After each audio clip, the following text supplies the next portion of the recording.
Selanjutnya akan mendengarkan pemaparan oleh Wakil Ketua Basnas Republik Indonesia. Saya akan membacakan terlebih dahulu, yang merupakan sosok yang dikenal pembelajar, inspirator, dan hope leader generasi milenial dan kolonial. Lintas generasi sepertinya Bapak ini ya.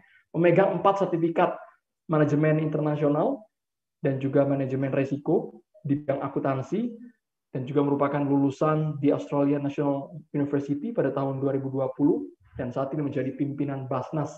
Marilah kita sambut Wakil Ketua Basnas Republik Indonesia, Bapak Muhammad Mahdum, SE, MIDEK, AK, CA, CPA, CWM. Silakan Bapak. Baik, bismillahirrahmanirrahim. Assalamualaikum warahmatullahi wabarakatuh. Yang kami hormati pembimbing saya nih, senior kami semua ini, konseptor, salah satu konseptor LPDP, Bapak Profesor Dr. R. Agus Sartono MBA, Deputi Peningkatan Kualitas Pendidikan dan Moderasi Beragama. Selamat siang, Pak. Izin lapor nih, Pak. Kami hormati Ibu Juniarti Dwi Lestari, kolega lama juga saat mendesain beasiswa untuk dosen. Selamat siang, Ibu. Kemudian yang kami hormati Bapak Dr. Haji Asrorun Niam Soleh, Deputi 2 Kementerian Pemuda dan Olahraga. Selamat siang, Bapak. Dan ini alhamdulillah nih, baru kali pertama yang kami banggakan, kami hormati Bapak Insinyur Dwi Larso, PhD, Direktur Beasiswa LPDP. Salam kenal, Pak. Kemudian yang kami hormati Bapak Salman Subakat, tokoh peduli pendidikan, CEO Paragon Technology dan Innovation, yang kebetulan hari ini menjadi sponsor utama acara kongres pertama beasiswa ini. Terima kasih sekali Pak atas supportnya. Kemudian yang kami hormati Bapak Hamid Abidin, Direktur Filantropi Indonesia, Bapak Yanuar Nugroho PhD, mantan Deputi 2 Kepala Staf Kepresidenan 2015-2019, yang tak kalah penting juga Bapak Arifin selaku Direktur Utama Basnas dan sekaligus pembina Kongres besok ini yang kami hormati. Kemudian Bapak Didin N. Hidayat, orang di belakang layar dari kongres ini, beliau adalah Eksekutif Direktur Indonesia Scholarship Center sekaligus Dewan Penasihat Kongres beasiswa. Bapak Ibu narasumber perwakilan pemerintah, corporate dan yayasan, Bapak Ibu semuanya, pada siang hari ini sebenarnya saya agak bingung juga karena tiba-tiba diminta mewakili Pak Ketua ini. Karena kan sudah lengkap, sudah ada Pak Agus, sudah ada Pak Dwi Larso. Jadi kita hanya melengkapi hal-hal kecil dari orang-orang besar. Maka izinkan sedikit kami berbagi saja, siapa tahu hal-hal besar, hal-hal kecil dari orang-orang besar yang ada ketinggalan. Jadi Basnas hanya ingin menyusup aja. Terus Mas.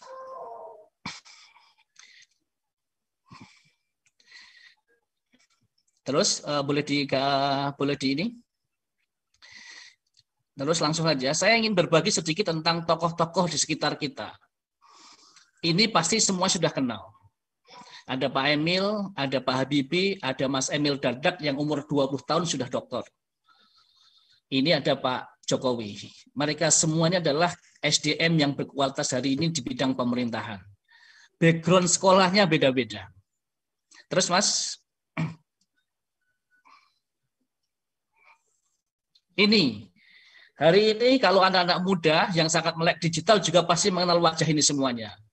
Ini adalah perwakilan dari pendiri mantan CEO dari Unicorn Indonesia. Ada yang dari Bukalapak, ada yang dari Gojek, ada satu nih penerima mahasiswa LPDP ini Mas Belva ini yang di ruang guru yang bawah. Ada dari Traveloka, ada juga dari yang lainnya. Ini mereka hari ini yang juga menjadikan wajah anak-anak muda Indonesia sangat dikenal. Background-nya pun agak berbeda-beda meskipun ada kesamaannya. Sama-sama suka IT. Terus, ini profesi yang sangat bermacam-macam. Pak Hendri Satriago, ini salah satu CEO pertama di GE.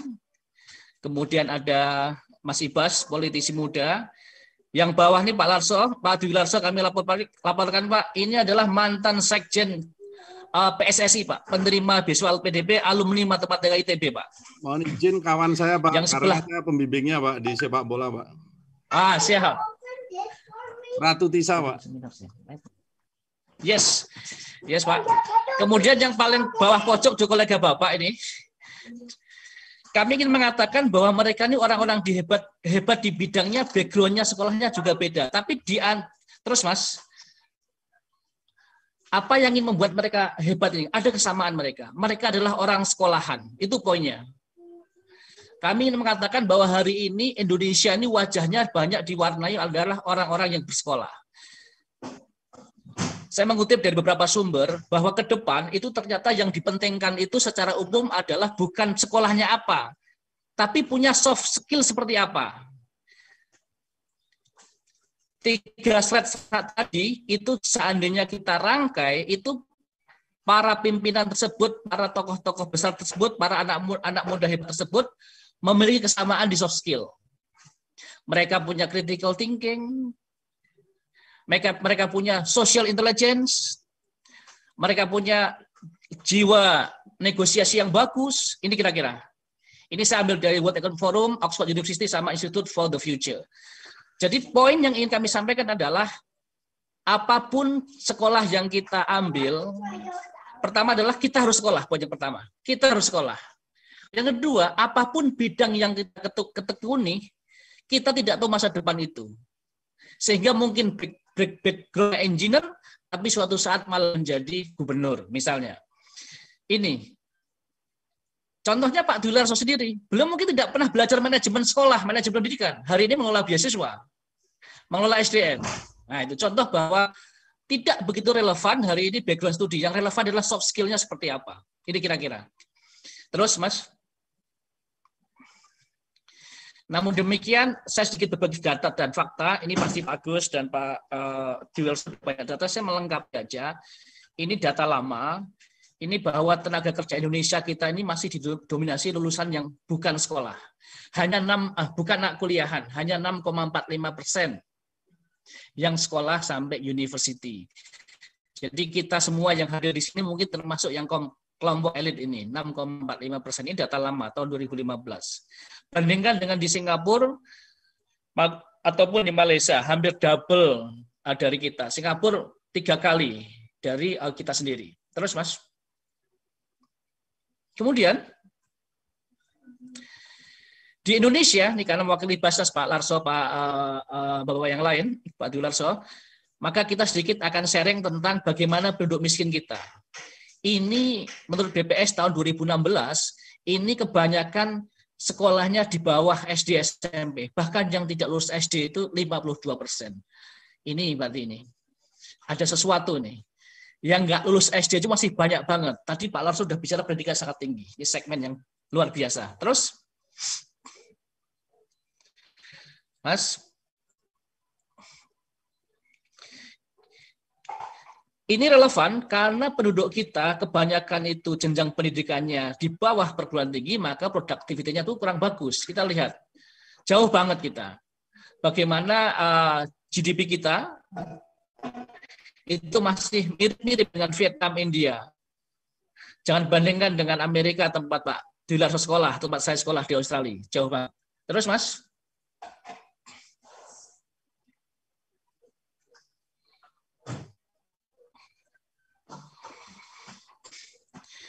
Dan yang kedua, kita ingin sampaikan fakta hari ini, ada kenyataan bahwa pandemi COVID ini juga diperkirakan jumlah orang yang miskin makin meningkat. Ini kita ambil dari kajian dari Semeru sama World Bank.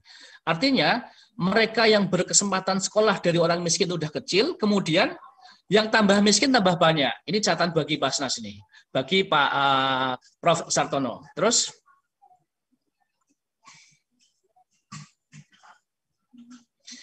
sisi lain, hari ini kita memiliki tantangan global yang luar biasa.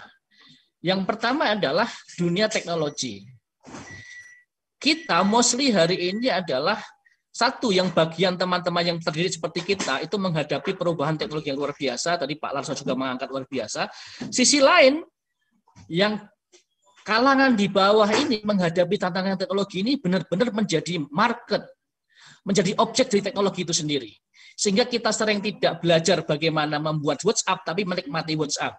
Hari ini ada kasus tentang WhatsApp yang datanya bisa dibagi kemana-mana. Kita belum bersiap-siap membuat WhatsApp Indonesia, tapi lebih asik misalnya bicara tentang apakah menggunakan alternatif komunikasi yang lain. Ini cara bagaimana merespon terhadap era global. Yang kedua adalah bagaimana sekarang budaya itu juga sangat luar biasa nih. Yang sebelah kanan atas ini juga pengaruhnya sampai ke kampung luar biasa.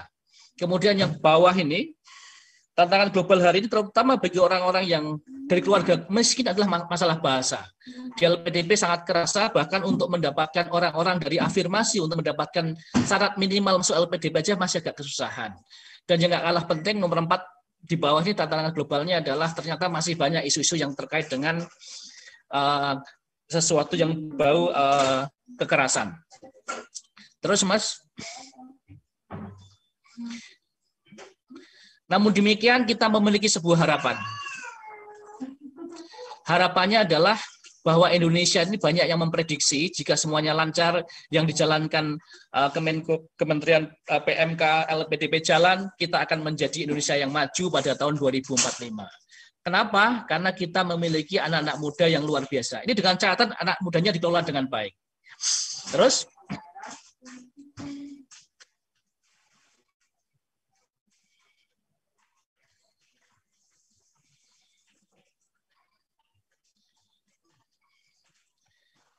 Mas, ini juga harapan bagi Indonesia. Hari ini saya ambil data dari tahun 2019 ya. Di Asia Tenggara tentu sudah berubah nih. 7 unicorn di Asia Tenggara ini ada di 4 ada di Indonesia, yaitu Gojek, Tokopedia, Bukalapak, dan Traveloka. Teman-teman yang bergerak di dunia digital, dunia startup sangat memahami bagaimana sekarang valuasi company itu sangat berubah. Bagaimana orang melakukan mobility bisnis itu from zero, from nothing to be hero di dunia startup itu masih sangat mungkin. Dan Indonesia ternyata masih punya. Masih banyak harapan di sini. Dan faktanya memang sudah ada. Terus,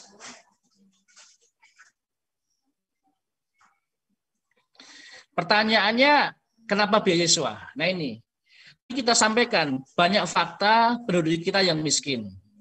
Sisi lain juga punya banyak harapan. Sehingga beasiswa ini sangat diperlukan untuk merajut SDM Indonesia ke depan. Sebentar Mas, jangan pindah slide Mas.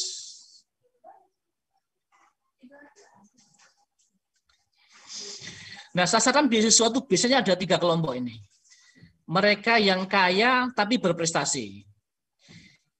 Ini juga layak dapat beasiswa karena ada orang yang dihargai karena prestasinya, tidak melihat latar belakang ekonominya. Kedua, mereka yang secara ekonomi kurang mampu tapi berprestasi. Pasti di semua orang sepakat. Yang kanan bawah, ekonominya kurang bagus, tidak berprestasi. Ini seharusnya juga layak difikirkan. Kalau enggak tambah miskin. Tetapi kalau sudah kaya tidak berprestasi mungkin diserahkan pada orang tuanya. Nih, sedikit masukan buat Pak Dwi Larso. Banyak komplain pada LPDP dikira itu LPDP itu hanya miskin prestasi. Boleh, dari orang kaya juga boleh, Pak. Asal lulus standarnya. Ini, jadi kira-kira ini sekaligus tadi menambahkan riset-riset yang disampaikan para pembicara sebelumnya. Memang pendidikan inilah sebenarnya sebagai jembatan untuk mengurangi kemiskinan. Ini kira-kira poinnya. Jadi mengapa beasiswa? Karena memang sekolah itu mahal. Sisi lain banyak orang juga yang berprestasi, sehingga masih sangat dibutuhkan beasiswa. Meskipun dalam konsep beragama, itu lebih baik tangan di atas daripada tangan di bawah. Lebih baik bisa sekolah ke Harvard karena membayar sendiri, bukan karena beasiswa misalnya. Sehingga kita bisa membantu orang lain yang nggak bisa masuk ke sana karena nggak punya uang misalnya gitu. Jadi konsepnya adalah mental kita harus mental tangan di atas. Jadi seandainya kita dari kelompok mampu, terus kemudian dapat beasiswa, kita bisa berbagi ke mungkin yang kepada orang miskin tetapi tidak berprestasi. Terus Mas.